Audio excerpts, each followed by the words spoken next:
भरेन त्रिलोका जाईन गे माये तया पंढरपुरा भेटेन माहेरा अपुरिया सर्व सकृताचे फळणे लाईन क्षमाने देईन पांडुरंगा जाईन गे माये तया पंढरपुरा भेटेन माहेरा अपुरिया बापर कुमारदेवी बरोज विठ्ठलाची भेटी आपुले सेवे साठी करुणी ठेलो जाईन गे माये तया पंढरपुरा भेटेन माहेरा अपुरिया विठ्ठला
हितपाणी मंडनम मंडनानाम तरुण तुलसी माला कंजनम कंजनेत्रम सदय धवलहं संविठ्ठलं चिंतयामि पांडुरंगा करो प्रथमान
सद्गुरुदास तुकाराम यांचे केली या स्मरण होय सकळ विद्यांचे अधिकरण तेच वंद श्री चरण श्री गुरूंचे ते नमस्कारोनी आता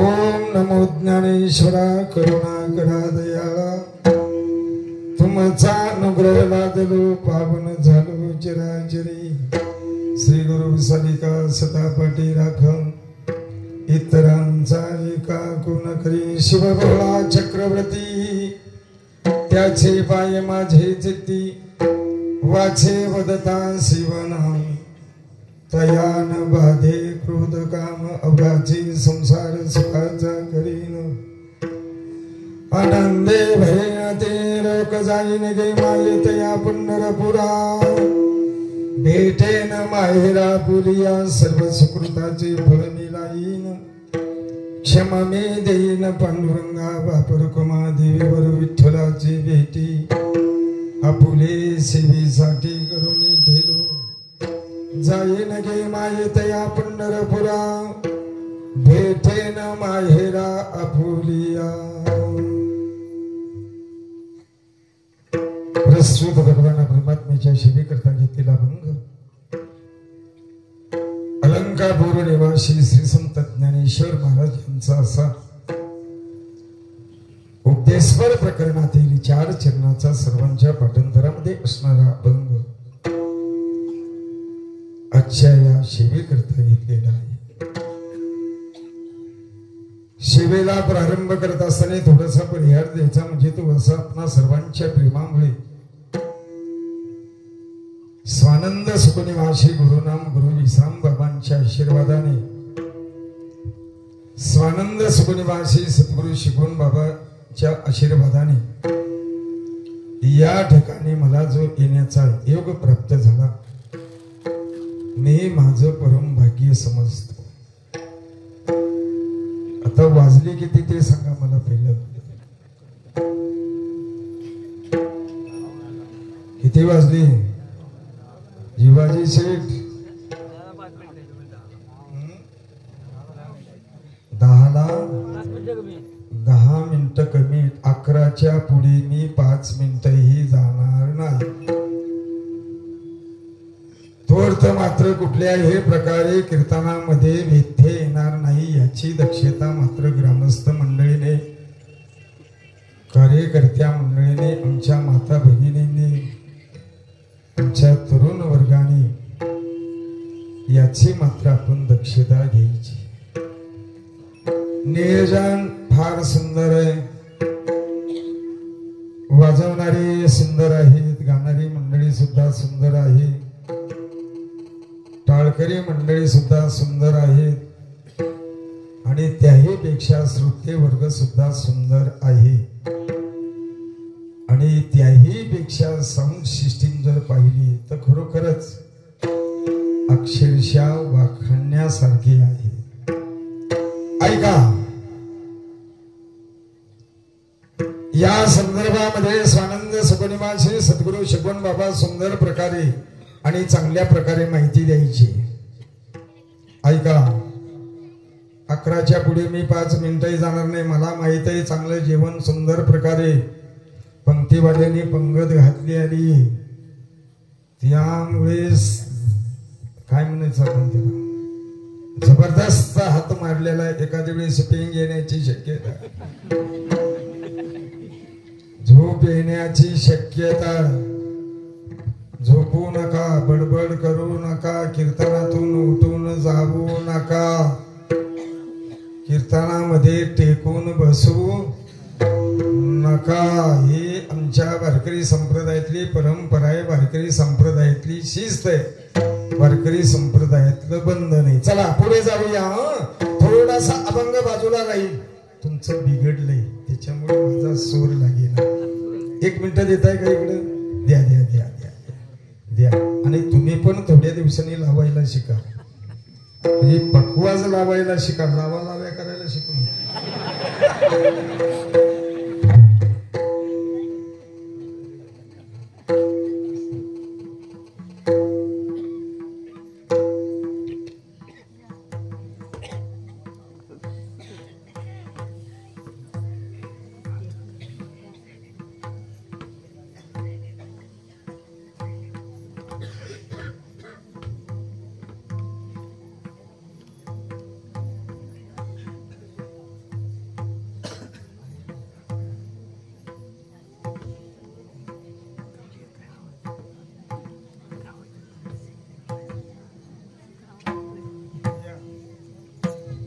विठाल विठाल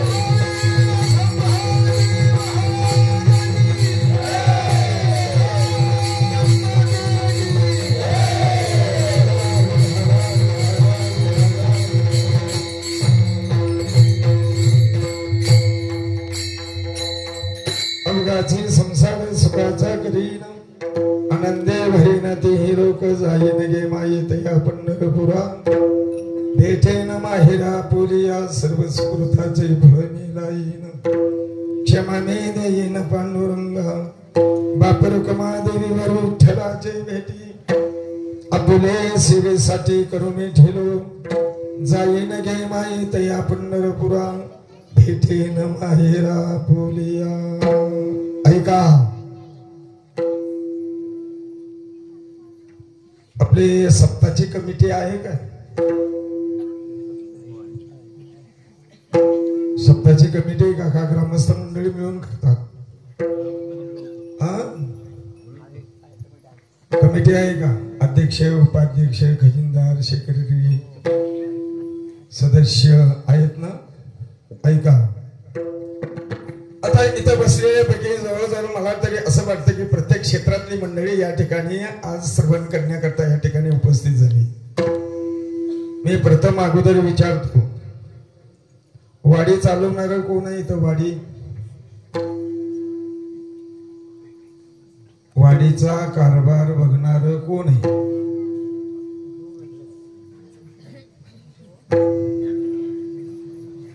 थोडासा वेळ झाला तरी चालेल चोडबोळ करू नका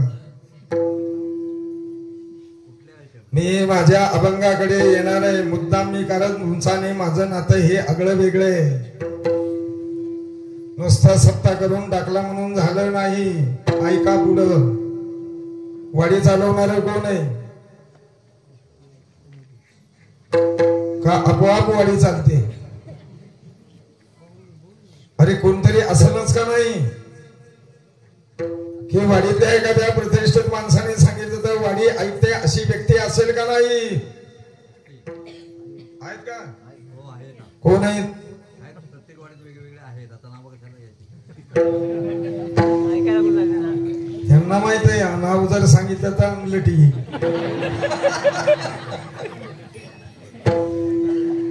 बरं चला गाव चालवणार कोण आहे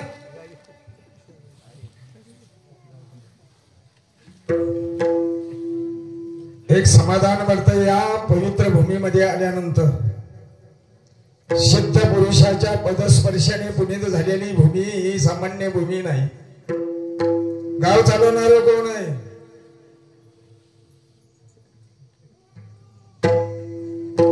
आता कोणाला विचारू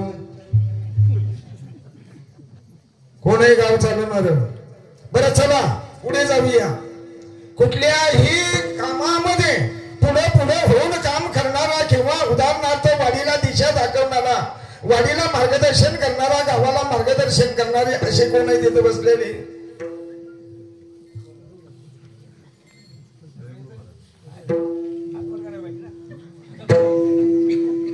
कोण आहेत महाराज आहेत आम्हाला सगळ्यांना ते शिकवतात कोण आहेत बसलेले हा बुद्धी देतात त्याप्रमाणे ते मार्गदर्शन करतात तुम्हाला त्याप्रमाणे तुम्ही त्यांचं ऐकता त्याप्रमाणे तुम्ही पुढे वाटचाल करता बरोबर आहे का नाही बरं इथं बसलेल्या पैकी लग्न जमवणारे कोण आहेत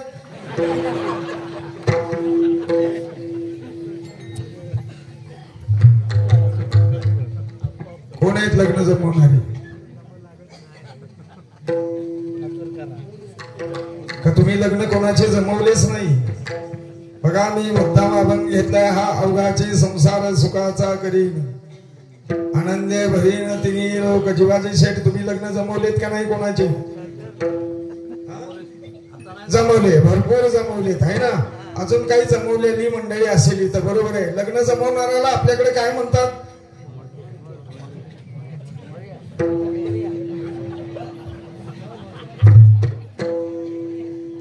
मोऱ्या म्हणतात किंवा मोरक्या म्हणतात, घाटावर त्याला हेड्या म्हणतात. चांगल्या आनंदाची गोष्ट आहे, हरकत नाही. एक समाधान वाटलं.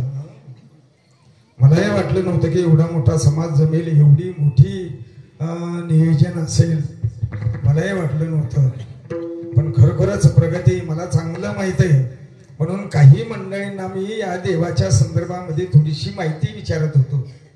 ते म्हटले, महाराज आम्हाला काही सांगता येणार नाही. साधारण इथं बसलेल्यापैकी या देवाचा इतिहास माहिती आहे का? कोणाला इतिहास माहिती आहे का? भगवान शंकराचा माहिती आहे, बऱ्याच जणांना माहिती आहे. उदाहरणार्थ ज्यावेळेस महाराज या ठिकाणी आले त्यावेळेस इथं काय काय होतं? इथे जंगल होतं का?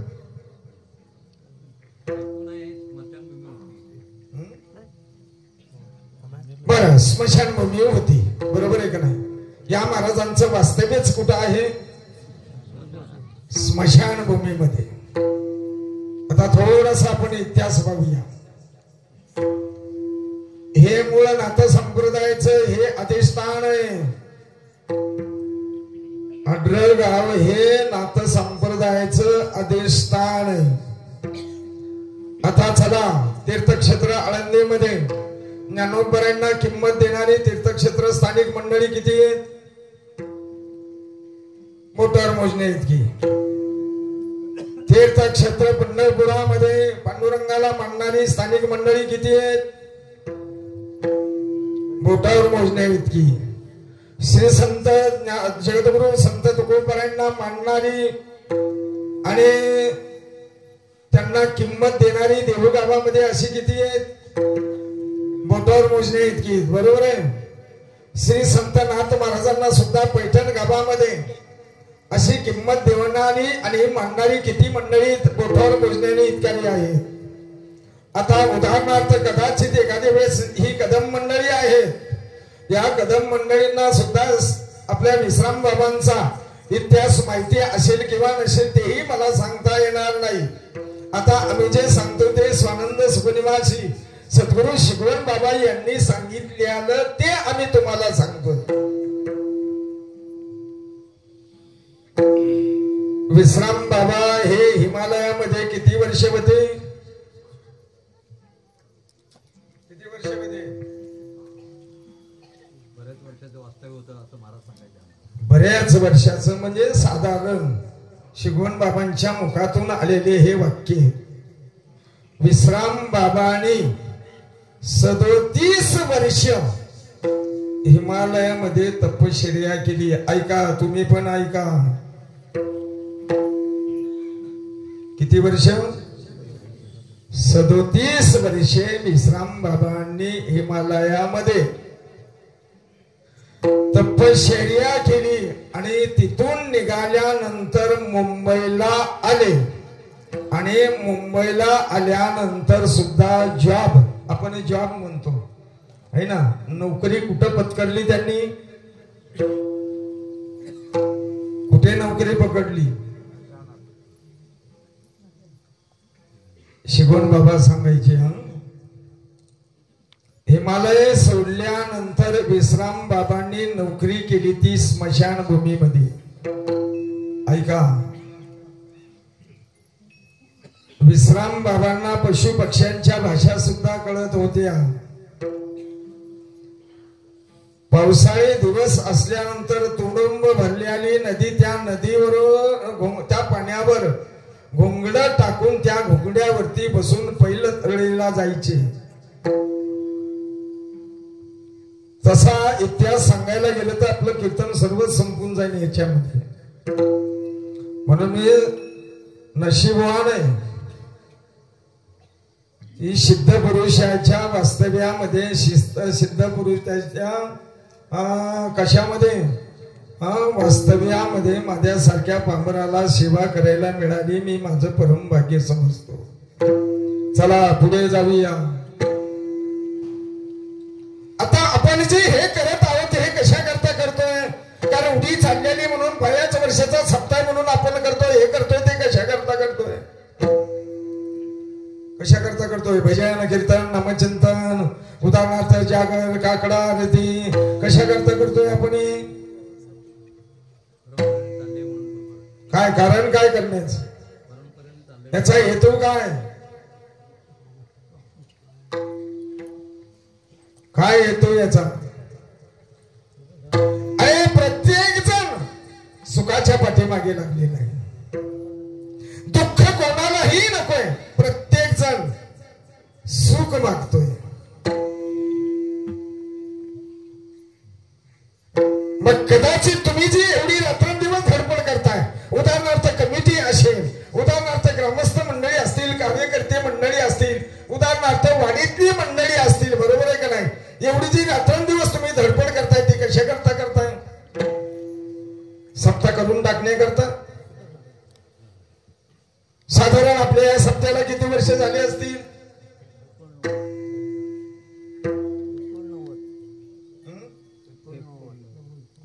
म्हणजे सप्ताहाला प्रारंभ करून हे 89वे हे वर्ष म्हणजे जवळजवळ 100 वर्षे पूर्ण होत आलेली आहे ना. पण हे काय मात्र प्रगती.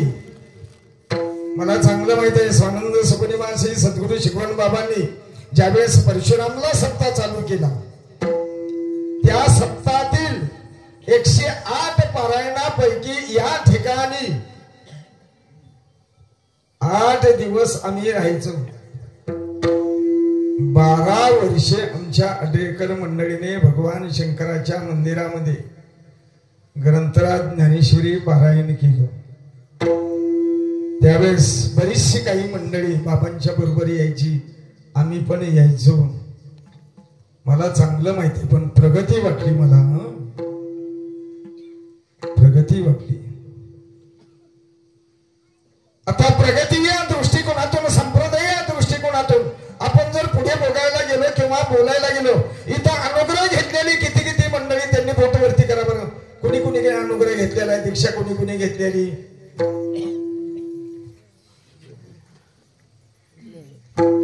दीक्षा आणि अनुग्रह लक्षात आलं का तुमच्या? मग तुम्ही कोणाचे संप्रदायाचे असू दे, हरिओम सतनाम वारकरी संप्रदायाचे असू दे, कोणाचे असू दे, कोणाचे शिष्य असू दे, कोणाचे माळकरी असू दे, पण अनुग्रह घेतलेली कमीत कमी किती मंडळी असतील? किती असतील वासू बाबा? किती असतील? कमीत कमी मला तरी असं वाटतंय जवळजवळ 50% मंडळी या ठिकाणी आपल्या हरिओम सतनाम वारकरी संप्रदायाची घेऊन दिसत आहेत. घटक दिसत आहेत. घटक उदाहरणार्थ चला पुढे जाऊया. तुम्ही कुठल्या संप्रदायाचे घटक आहात मला ते सांगा.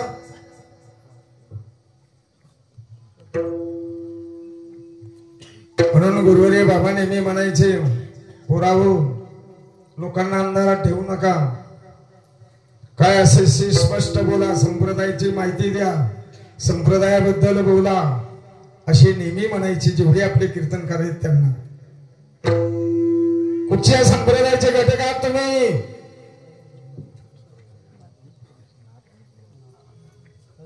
अरे अनुग्रह कोणी कोणी घेतला म्हटल्यानंतर बऱ्याचशा साधकांनी बोट वरती केली. मग कुठच्या संप्रदायाचे घटक आहेत? ज्यावेळेस तुम्हाला अनुग्रह दिला त्यावेळेस तुम्हाला मार्गदर्शन केलं असेल का नाही तुमच्या गुरूंनी?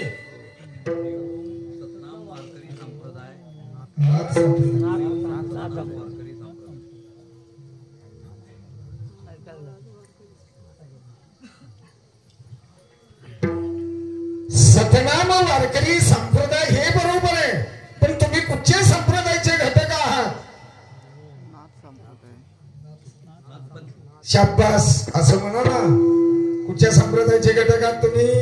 नाथ संप्रदायाचे तुम्ही घटक आहात. नाथ संप्रदायाचे अनुयायी आहात, सभासद आहात, शिष्य आहात. चला मग हा नाथ संप्रदाय कुठून तरी आला का, कसा तरी आला का? मग ह्याला मूळ असेल का नाही?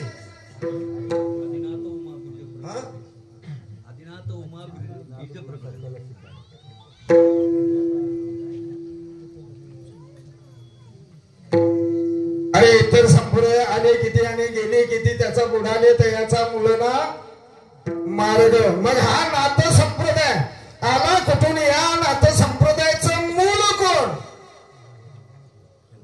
बोला बोला बोला बोला बोला. इकडे पण बोला आणि इकडे पण बोला. कोण आहे?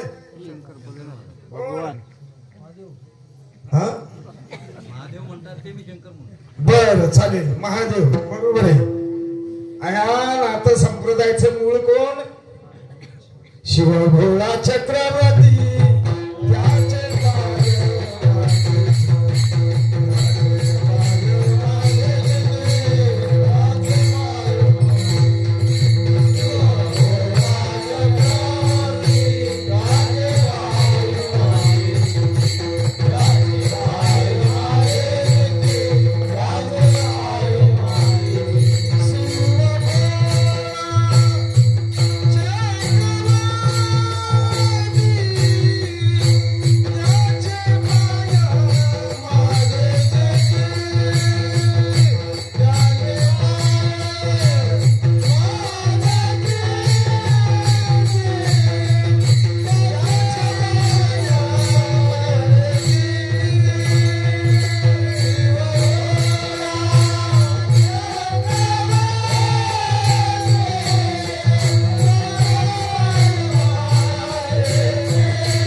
त्याचे शंकर. बरोबर आहे.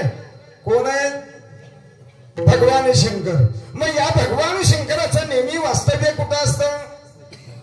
स्मशानामध्ये असतं. बरोबर आहे. आता मी ग्रामस्थांना विचारतो, किती म्हणले वर्ष झाले सत्ताला?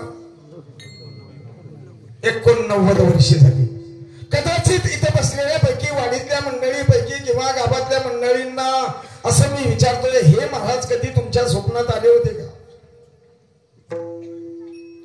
आले होते का? नाही. कोणाला या महाराजांची भेट झाली का? झाली असेल, आले असतील, पण सांगायचं कसं? उत्तर द्यावं लागेल. या महाराजांना अनेक रूप घेता येतात. गाढवाचं घेतील, कुत्र्याचं घेतील, मांजराचं घेतील, बैलाचं घेतील, एखाद्या वेळेस एखाद्या मेढ्याचं सुद्धा घेतील आणि दुपारी 12 वाजता येऊन तुमच्या दारावरती मध्ये येऊन भिक्षा मागतील. माई भिक्षा दे. कदाचित एखादी वेळेस इथं या रूपाने कधी दर्शन झालंय का कोणाला? झालंय का?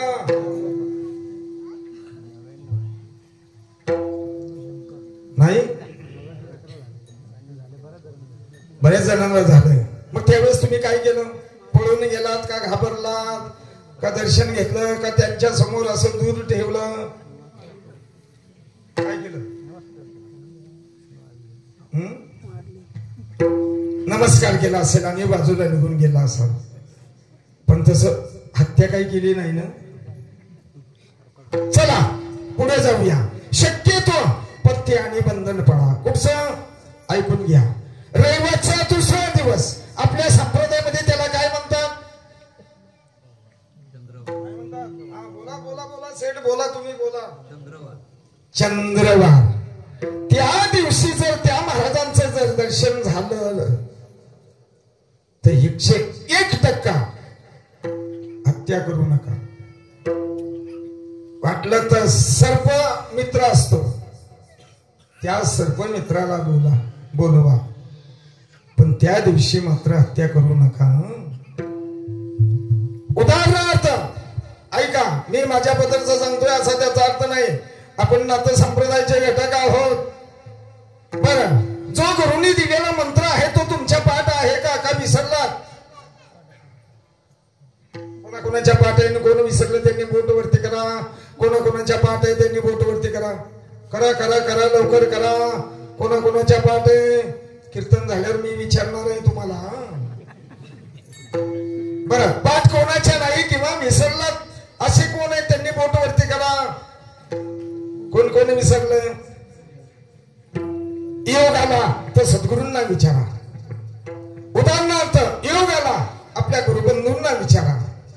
योग आला तर आपल्या गुरु बहिणींना विचारा. हरकत काही नाही. बरं, उदाहरणार्थ तुम्ही ज्यावेळेस संप्रदायाचा स्वीकार केला, हातामध्ये तुळशी पत्र घेऊन शपथविधी केला, त्याप्रमाणे संप्रदायाचे तुम्ही नेम पथ्य बंधन पाळता का नाही? पाळता काय? सकाळी मी उठणार, अंघोळ करणार, अंघोळ झाल्यानंतर देवाची पूजा नित्यनेमाने करणार, देवाची पूजा झाल्यानंतर तुळशीला पाणी घालणार, तुळशीला पाणी घालून झाल्यानंतर सद्गुरूने दिलेला मंत्र आहे मांडीवरती मांडी घालणार, हातामध्ये माळ असो अथवान असो नाकाग्री दृष्टी लावणार आणि मंत्राचा जप करतो. अशी किती जण आहेत तिथं?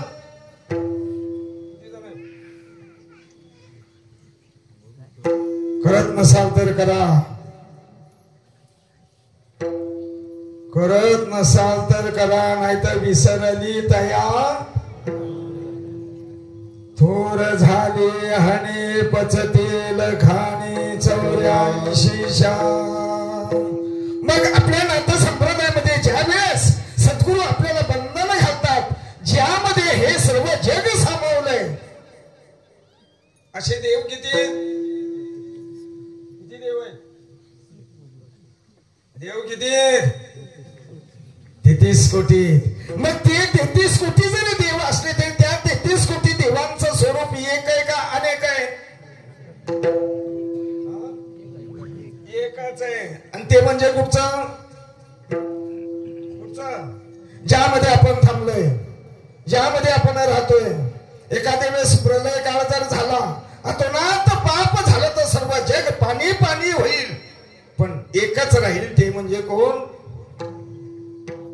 भगवान परमात्म्याचं स्वरूप. आणि ते कुठचं? आकार उकार आणि मकार. आता पुढचं आहे का?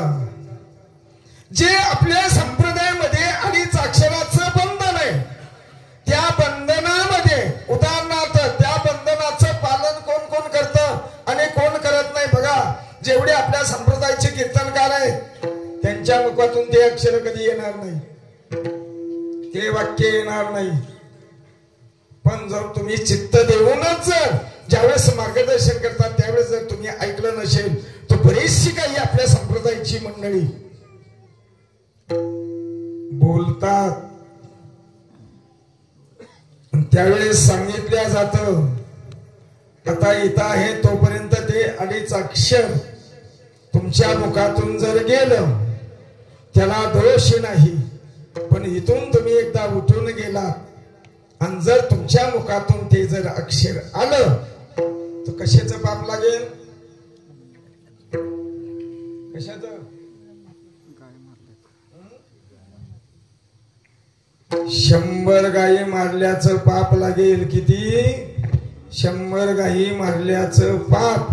आणि केलेल्या पुण्याचा क्षय होईल. म्हणून ते बंधन महत्वाचं का? ज्यापासून आपली आणि या जगाची उत्पत्ती झालेली.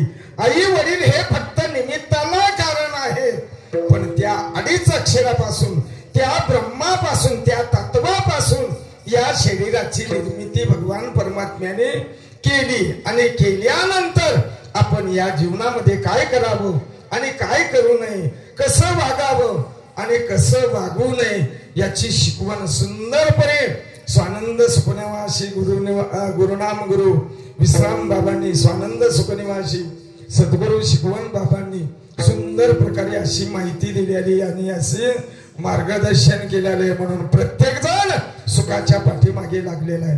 दुःख कोणालाही नको, प्रत्येकाला सुख पाहिजे. पण सुख आहे कशामध्ये हेच आम्हाला अजून कळलेलं नाही. आम्ही प्रपंचामध्ये आहोत, आम्ही संसारामध्ये आहोत, आम्ही नोकरीमध्ये आहोत, आम्ही धंद्यामध्ये आहोत. उदाहरणार्थ आमच्याकडे पैसा भरपूर आहे, गाड्या गोड्या बंगले भरपूर आहेत, पण सुख नाही, शांती नाही, समाधान नाही. ऐका का? ते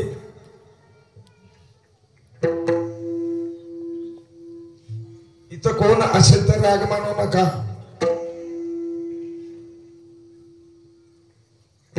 पिणारा माणूस हा का पितो बरं?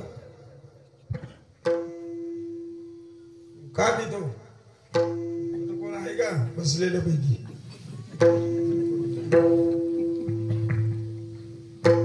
का पितो? मी तर अजिबात दोष देणार नाही. अजून पी.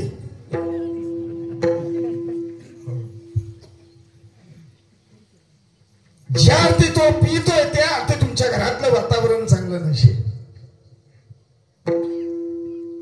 ज्या अर्थी तो पितो त्या अर्थी तुमची पत्नी तुम्हाला चांगली व्यवस्थित बोलत नसेल, सांगत नसेल, तुमच्या विचाराशी सहमत नसेल. उदाहरणार्थ ज्या अर्थी पितोय, ज्या अर्थी वाईट वागतोय त्या अर्थी तुमच्या घरातलं वातावरण शांततेचं नसेल, समाधानाचं नसेल, त्याला मुळीच दोष देऊ नका. म्हणून दुःखही आपणच निर्माण करतो आणि सुखही आपणच निर्माण करतो. सुखही निर्माण करणं आपल्याच हातात आहे आणि दुःखही निर्माण करणं आपल्याच हातात आहे. थोडक्यात उदाहरण घेऊन सांगतो तुम्हाला. तुमची मुलगी लहानाची मोठी केली, लग्न झालं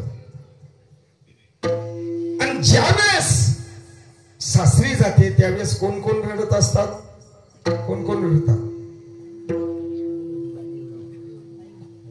आई रडते, वडील रडतो, भाऊ रडतो, बहीण रडते, बरोबर आहे की नाही? चुलती रडते, चुलता रडतो, मामा रडतो, मामी रडतो, बरोबर आहे ना? रडतात का नाही? का? लहानाची मोठी करून आज आपण दुसऱ्याच्या ताब्यात देतोय, बरोबर आहे का नाही? देतो का?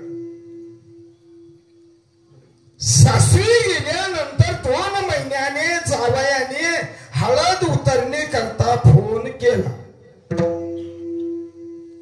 कशा करता? आपल्याकडे होती का हळद उतरणी? हळद उतरणी होती आपल्याकडे? म्हणजे धनक्यात होते का कशी होती? ऐका, ज्यावेळेस नवीन मुलगी आपल्या घरामध्ये येते त्यावेळेस ती कोण म्हणून येते? लक्ष्मी म्हणून येते, बरोबर आहे का नाही? कोण म्हणून येते? लक्ष्मी म्हणून आपल्या घरामध्ये येते. आणि पुढचंही वाक्य ऐका, एकदा सून म्हणून आपल्या घरामध्ये, सून म्हणून मुलगी घरात आली रे आली, किती 100% घराची मालकीन झाली. एकदा सून म्हणून आपल्या घरामध्ये दुसऱ्याची मुलगी आली रे आली. इथं जेवढ्या सासवा असतील तेवढ्यांना माझी विनंती, ती आली रे आली की तुम्ही पाठीमाग रिवर्स यायचं. रिवर्स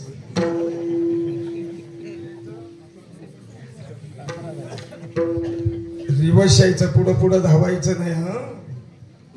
दुसरं एक सांगून ठेवतो तुम्हाला.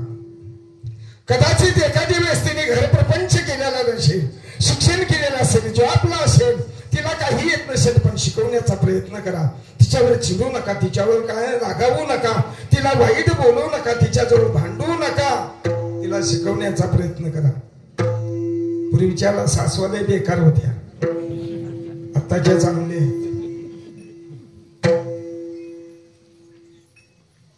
एक करू नका मात्र.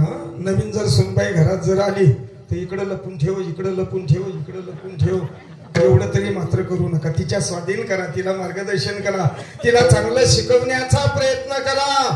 त्यामध्ये सुख आहे, शांती, समाधान आहे. म्हणून दुःखही आपणच निर्माण करतो आणि सुखही आपणच निर्माण करतो.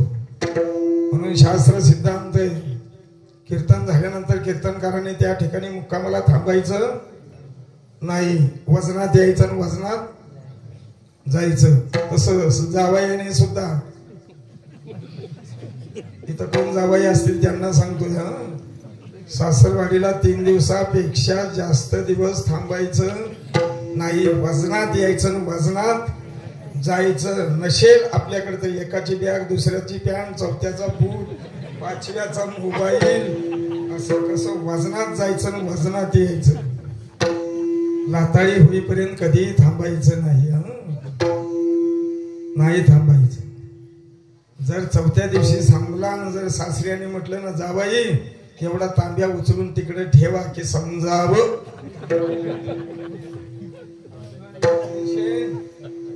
डावून बघा महाराज येत नाही तोपर्यंत 100%, महाराज आले नाहीत, महाराज आले नाहीत, महाराज आले नाही, किती टक्के? 100%. जागेवर आल्यानंतर 50%, कीर्तनाला उभं राहिल्यानंतर 25%, आणि कीर्तन संपल्यानंतर 1% नाही. मुक्कामाला थांबला महाराज. दुसऱ्या दिवशी लोकांनी उठून बघितलं की लोक म्हणतात आयला रात्रीचा महाराज हाय वाटतात.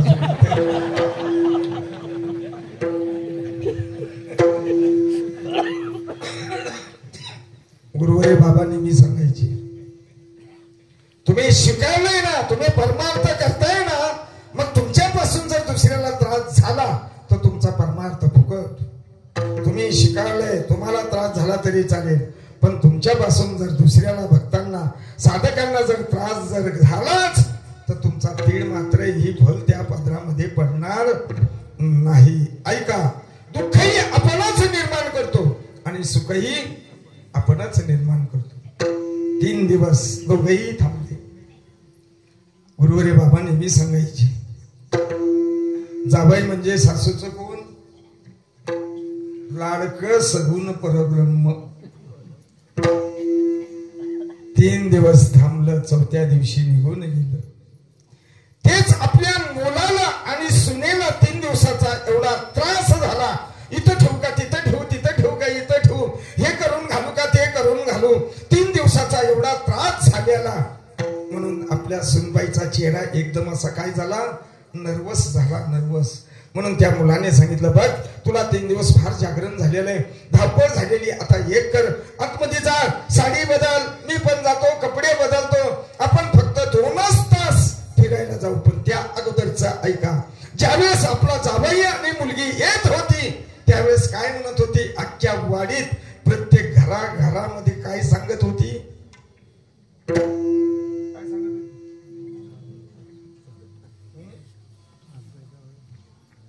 काय सांगत होती? बघा ना कसा लक्ष्मीनारायणाचा जोडा शोभतोय, कसा लक्ष्मीनारायणाचा जोडा शोभतोय. बघा ना 3 दिवसाचा त्रास झाला म्हणून 2च तास आपली सून आणि मुलगा गाडीवर बसून फिरायला गेले. अख्ख्या वाडीत प्रत्येकाच्या घराघरामध्ये दौंडी.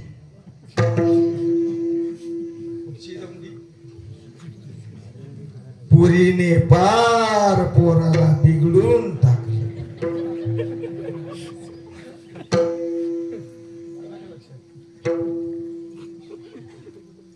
आपली मुलगी आणि जावई येत असताना पाहिल्याबरोबर काय म्हणत होती?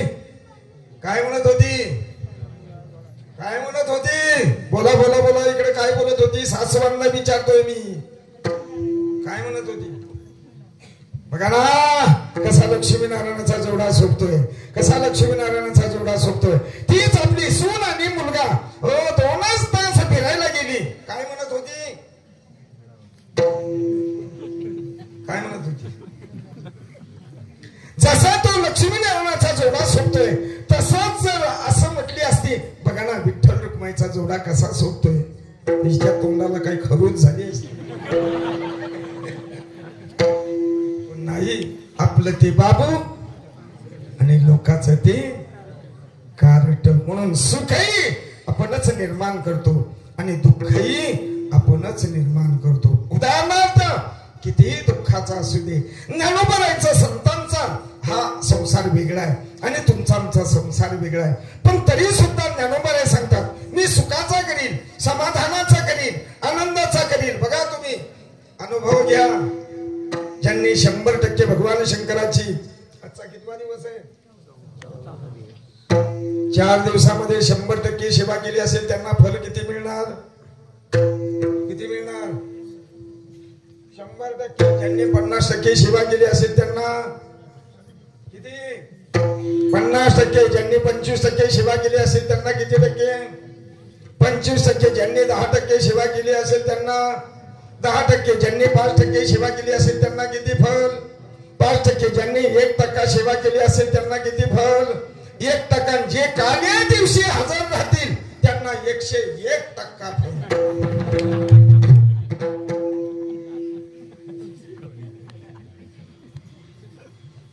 पगार कधी मिळतो? साहेब कधी मिळतो पगार? 1 तारखेला आहे ना. डायरेक्ट 1 तारखेला जातं का पगार मागायला तुम्ही? अरे 1 महिनाभर काम करावं लागतं त्यावेळेस 1 तारखेला काय मिळतो? अरुण शेठ काय देता तुम्ही नोकर तुमच्या कामगारांना? पूर्णपणे महिला भरल्यानंतर 1 तारखेला काय मिळतो? पगार मिळतो. जेवढी सेवा कराल तेवढं फळ आहे. जेवढी सेवा कराल तेवढे तुमच्या संसारामध्ये प्रपंचामध्ये व्यवहारामध्ये सुखाची प्राप्ती, समाधानाची प्राप्ती, आनंदाची प्राप्ती. म्हणून शास्त्र सिद्धांत आहे घर असावं ते पारमार्थिक असावं. ज्या घरामध्ये नास्तिकपण आहे त्या घरामध्ये लक्ष्मी नाही, त्या घरामध्ये अवदासा वास करत असते. आणि ज्या घरामध्ये नामचिंतन आहे, नामस्मरण आहे, भक्ती सेवा आहे, प्रेमळपण आहे, देवाण घेवाण आहे विचाराची, त्या घरामध्ये लक्ष्मी ढकलून लावली तरी जाणार नाही. आणि हे असेल तर तुम्ही किती दुःखाचा संसार असू दे तो सुखाचा झाल्याशिवाय राहणार नाही. ते ज्ञानोपर आहे. अभंगाच्या प्रथम चरणात सांगतो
दुःखाचा असू दे, त्या ईश्वर चिंतनाने तो सुखाचा होतो.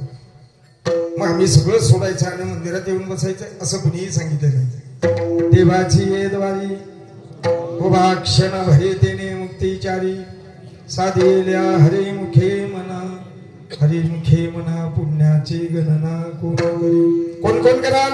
तुम्ही करा. तुमच्या पत्नीला करायला सांगा, तुमच्या मुलाला करायला सांगा, मुलीला करायला सांगा, सुनाला करायला सांगा, नातवाला करायला सांगा, नातीला करायला सांगा, समोरच्या घरवाल्याला करायला सांगा, पाठीमागच्या घरवाल्याला करायला सांगा, याही घरवाल्याला करायला सांगा आणि याही घरवाल्याला करायला सांगा.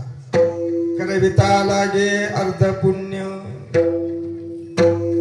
पण उगाच म्हणतोय आपण मला संसारात सुख मिळत नाही, समाधान मिळत नाही, मला संसारात सुख मिळत नाही, समाधान मिळत नाही, मला रात्रभर झोप लागत नाही. काय लागत नाही?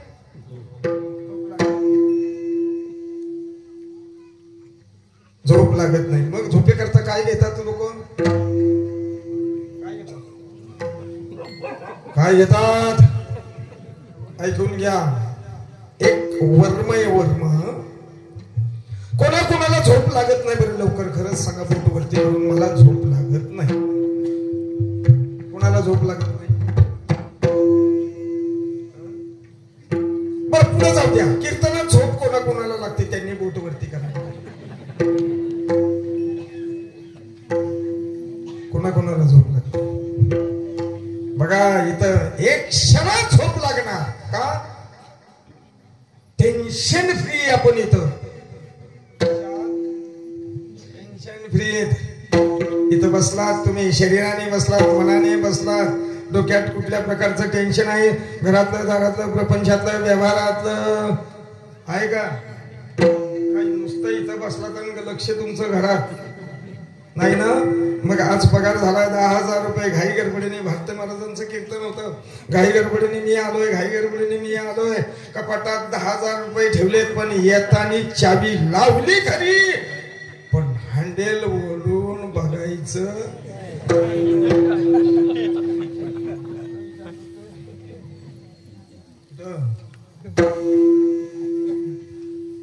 अरे तुम्ही शरीराने जरी इथं असाल, मनाने जरी इथं असाल, जे काही तुम्ही 1-1.5 तास तुम्ही या नामचिंतनात घालवलंय, 100% तुमच्या पदरामध्ये फल पडल्याशिवाय राहणार नाही. नाहीतर लोकांच्या दबावामुळे, वाडीच्या दबावामुळे, गावाच्या दबावामुळे लोक काहीतरी म्हणतील म्हणून चला आपण जाऊ तिथं तोंड तरी दाखवूया. असं नाही ना येऊन बसला, नाही ना असे येऊन बसले. खरोखरच एक क्षणभर तुम्ही इथं जर मनाने बसला असाल, तुमच्या डोक्यामध्ये काही जरी नसेल तर खरोखरच तुमचा बीपी कमी झाल्याशिवाय राहणार नाही, तुमची शुगर कमी झाल्याशिवाय राहणार नाही. हो, नामेची तारीले कोट्याने कोटी, नामेची वैकुंठी वैसली. परमार्थ एवढा सोपा नाही, परमार्थ फार अवघड आहे. लोकांना वाटतं 2 रुपयाची काय, किती 20 रुपयाची माळ आणि 2 रुपयाचा गंध. परमार्थ आहे ती 16 पोळी. म्हणून भल्या माणसाने या भानगडीत पडण्याच्या भानगडीत पडू नका. आणि पडलात तर प्राण गेला तरी मात्र बाजूला व्हायचं नाही व्हायचं. सुखाची, समाधानाची, आनंदाची जागा हीच म्हणून ज्ञानोबा हे अनुभवाने सांगतात. हो, माझा जो संसार परमार्थिक आहे तो सुखाचा करील, पण तो कुठे कुठे कुठे आनंदे भरिले.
नुसता मृत्यू लोका म्हणजे सुखाचा करील असं नाही. आनंदे भरीन तिन्ही लोक. कुठचे तिन्ही लोक? कुठचे कुठचे? स्वर्ग, दुसरा मृत्यू आणि तिसरा पाताळ. मग या तिन्ही लोकांपैकी श्रेष्ठ पाताळ स्वर्ग कुठचा? कुठचा लोक हे श्रेष्ठ आहे? अरे म्हणून स्वर्गातले देव सुद्धा अपेक्षा करतात स्वर्गीचे अमर इच्छिता ते देवा मृत्यू लोके भावा जन्मा नशिबानावत भाग्यवान. पांडुरंग परमात्म्याने आपल्याला मानवाच्या रूपाला घातलं आणि मानवाच्या रूपाला घालून जर धर्मनीतीप्रमाणे वागत नसेल, माणसासारखा जर वागत नसेल, तर शास्त्र सांगते नुसता पृथ्वीला काय आहे? भार आहे. भार अशा माणसाचा भार आहे. आनंदे भरीन तिन्ही लोक. त्यामुळे ज्यांच्यामुळे माझा प्रपंच सुखाचा झाला, समाधानाचा झाला, त्या आई वडिलांना मी भेटायला जाईल ते तो खूप अनुपर आहे. अभंगाच्या दुसऱ्या चरणामध्ये सांगतात जाईन गे माये.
सांगतात.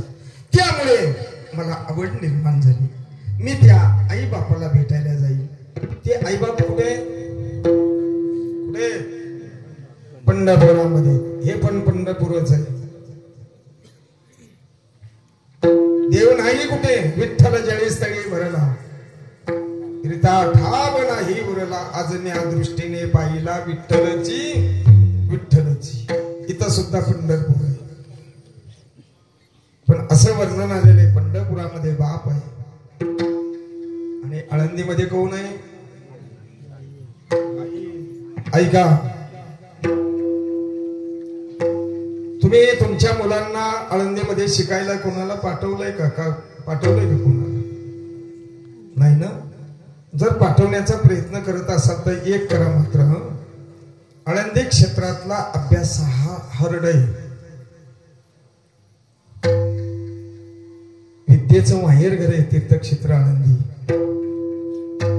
जर तुमच्या मुलाला उदाहरणार्थ पकवास शिकवायला पाठवायचं असेल, गायन शिकायला पाठवायचं असेल किंवा कीर्तन प्रवचन करण्याकरता शिकायला पाठवायचं जर असेल तर प्रथम पंढरपुरामध्ये चातुर्मास काढायला सांगा.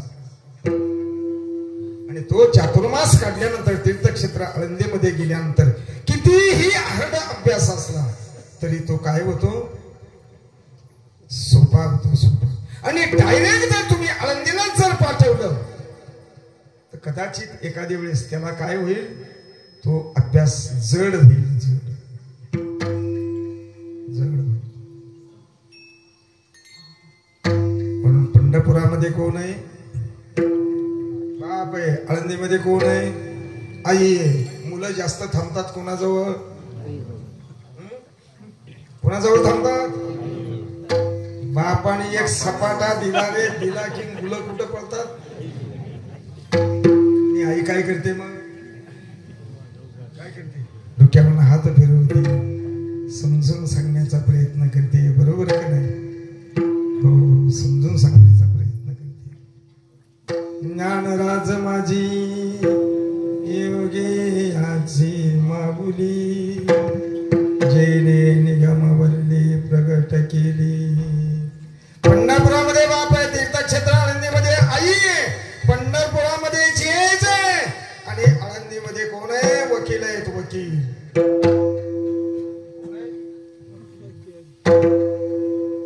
पंढरपुरामध्ये कोण आहे, जेज आहे, आळंदीमध्ये वकील आहेत.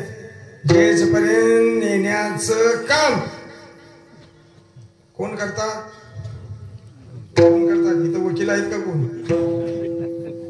कोण करतात, वकील करतात का नाही. केने केने प्रकाराने माझा आरोपी कसा सुटेल, हे काम कोण करत, वकील करतात, वकील. म्हणून संत हे वकील आहेत. अलग अलग अशा संतांच्या संगतीची काय करा, अपेक्षा करा. संताचे संगती म्हणून मार्गगती, आकळावा श्रीपती येणे पंथी. म्हणून नेहमी संगत करत असताना चांगल्याची करायची, दुर्जनाची मुळीच करायची नाही. तुमच्या जीवनामध्ये तुम्हाला जर मोठं व्हायचं असेल ना, तर 100% तुम्ही चांगल्याची संगत करा. म्हणून बघा, तुम्ही ब्राह्मणाची मुलं आपल्या मुलाची संगत करत नाही, मारवाड्याची मुलं आपल्या मुलांची संगत करत नाही, गुजरात्याची मुलं आपल्या मुलांची संगत करत नाही, मॉमेडन लोकांची मुलं सुद्धा आपल्या मुलाची संगत करत नाही. का, थोडक्यात उदाहरण घेऊन सांगतो तुम्हाला. ब्राह्मणातला एखादा जर माणूस म्हटला, हे बाळ्या मी चिपळूणला जातो, तुला खायला काय पाहिजे असेल तर सांग. तो मुलगा काय सांगतो, काय सांगतो, बाबा मला तुम्ही येताना सफरचंद आणा. त्याला काय म्हणतात, दुसरं नाव आहे ना काहीतरी, ऍपल. अरे आपल्या साध्या भोळ्या ह्याच्यात जायचं आपलं सफरचंद. मला काय घेऊन या, सफरचंद घेऊन. तोच महाराष्ट्रातला जर एखादा जर मुलगा म्हटला, आपला बाप म्हटला, मी सावर्ड्यामध्ये कशाला जातोय, बाजाराला जातोय, येताना तुला खायला काय पाहिजे असेल ते सांग. तो मारुडी समाजातला मुलगा काय म्हणतो, बाबा तुम्ही मला येताना रसगुल्ला आणा. काय आणा, रसगुल्ला. त्यांच्यामध्ये उच्च लेवलचा पदार्थ म्हणजे कोण, रसगुल्ला घेऊन या, रसगुल्ला. रोज गुजराती समाजातला माणूस जर म्हटला, बाळ्या मी चिपळूणला जातोय, तुला येताना खायला काय पाहिजे असेल ते सांग. तो मुलगा काय सांगतो, बाबा तुम्ही मला येताना चांगल्या खव्यातली काय आणा, बर्फी आणा, पेढे आणा. तोच मॉमेडन समाजातला माणूस जर म्हटला, ए बाळ्या मी चिपळूणला जातोय, तुला येताना खायला काय पाहिजे असेल ते सांग. तो मुलगा काय सांगतो, बाबा मला तुम्ही येताना काय आणा. त्यांच्यात रोजा असतो, 1 महिनाभर काय असतो, काय असतो, रोजा असतो का नाही. त्यावेळेस काय करून खातात ते,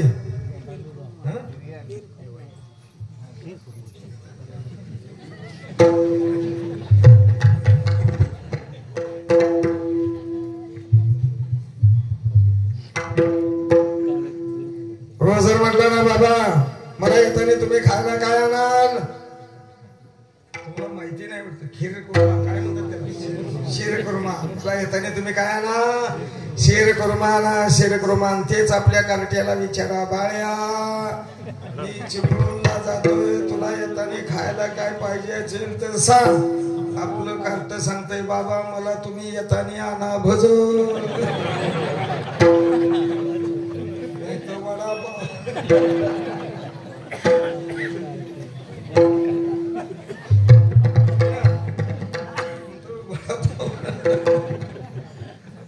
हा फरक आहे, हा फरक आहे. म्हणून संताचे संगती मनोमार्ग गती अकळाला श्रीपती येणे पंथी. म्हणून ज्ञानोबा सांगतात, अवघाची संसार सुखाचा करीन आनंदे भरीन तिने. त्यामुळे जाईन गे मायेतया पंढरपुरा भेटेन माहेरा बोलिया. का त्या ठिकाणी सुख आहे, शांती, समाधान आहे. बघा आल्यानंतर तिकडे हरिपाठाचा आवाज येत होता आणि इथं आल्यानंतर पाहिलं तो मंडप फुल भरलेला होता हरिपाठाला. आमच्या माता भगिनी सुद्धा एवढ्या काय झाल्या होत्या बेफाम पांडुरंगाच्या त्या भगवान शंकराच्या नामचिंतनामध्ये एवढ्या बुगड्या घालत होत्या, हो नामचिंतन करत होत्या. आमचे वासुबाबा म्हटले, हो एवढा मोठा हरिपाठ चालला, एवढी मोठी लोक. अहो म्हटले, महाराज या परिसरातली लोक सुद्धा इथं आमच्या मंडपामध्ये आमच्या हरिपाठामध्ये एवढं खेळतात म्हणून बाहेरची मंडळी उघड्या खेळण्याकरता, उदाहरणार्थ हरिपाठामध्ये नाचण्याकरता मंडळी येतात. अरे हाच खरा जीवनातला आनंद आहे. इथं सुख आहे, शांती, समाधान आहे. म्हणून ज्ञानोबा सांगतात, सर्व सुकृताचे फळ मिळाईल क्षमा मे देईन पांडुरंग. बापर कुमा देवी वरू विठ्ठलाचे भेटी आपुले सेवेसाठी करून ठेवू. 2 चरणाचा अर्थ पुढच्या वर्षी. बोलवलं तर नाही, बोलवलं तरी आम्हाला काही फरक पडणार नाही. फकीराला अनेक गाव असतात. बापर कुमा देवीवरून विठ्ठलाचे भेटी आपुले सेवेसाठी करून ठेवू. जाईन गे मायेत या पंढरपुरा भेटेन माहेरा आपुलिया. अभंगाचा थोडक्यात भावार्थ केलेला आहे. उरलेल्या 5 मिनिटांमध्ये सेवा संपवणार आहे. कोण झोपला असेल त्यांना उठवा. कोण झोपलं नाही ना? महिला वर्गाने टाळी वाजवून भजन करायचं. पुरुष मंडळीने दोन्ही हात वरती करा. वरती हात ज्यांना असतील त्यांनी वरती हात करा. तुम्ही टाळी वाजवून भजन करायचं. विठोबा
आनंदे भरीन ते लोका जाईन गे माझे ते पंढरपुरा भेटेन माहेरा पुरिया सर्व सुकृताचे फळ मी लाईन क्षम मी देईन पांडुरंगा शेवटच्या चरणामध्ये श्री संत ज्ञानोबाई सांगतात बाप रकुमा देवीवरून विठ्ठलाची भेटी आपुल्या सेवेसाठी करूनी ठेलो आपली भावना व्यक्त करतात ज्ञानोबाई आणि खरंच आहे सुख आहे शांती समाधान आहे. चला कीर्तनाची वेळ होऊन गेलेली झालेली सेवा भगवान शंकराच्या चरणी अर्पण करून माझे अज्जे गुरु स्वानंद सुखनिमाशी गुरुनाम गुरु विश्राम बाबा यांच्या चरणविंदावरती अर्पण करून माझे सद्गुरु स्वानंद सुखनिवासी सद्गुरु शिगोन बाबा यांच्या चरणावरती अर्पण करून तुम्हा सर्व संत माईबापांच्या चरणी अर्पण करून पांडुरंग परमात्म्याच्या चरणी अर्पण करून माझ्या शिवेला पूर्णविराम देऊन मी इथेच थांबतो. मना सेवळ कोण म्हणते म्हणा पण माझ्यावर विठ्ठलाची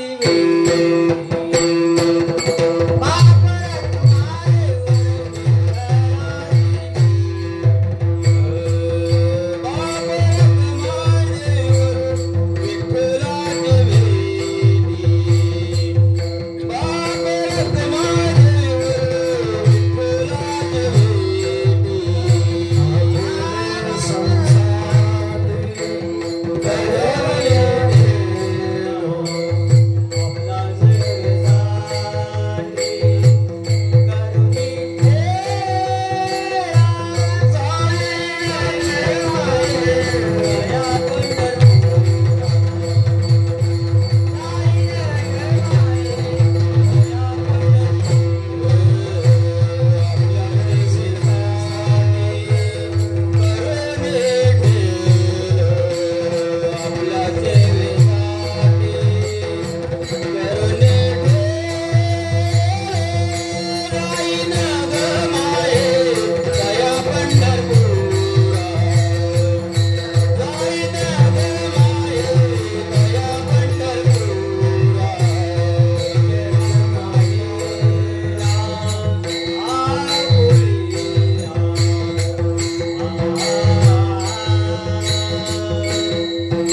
आलो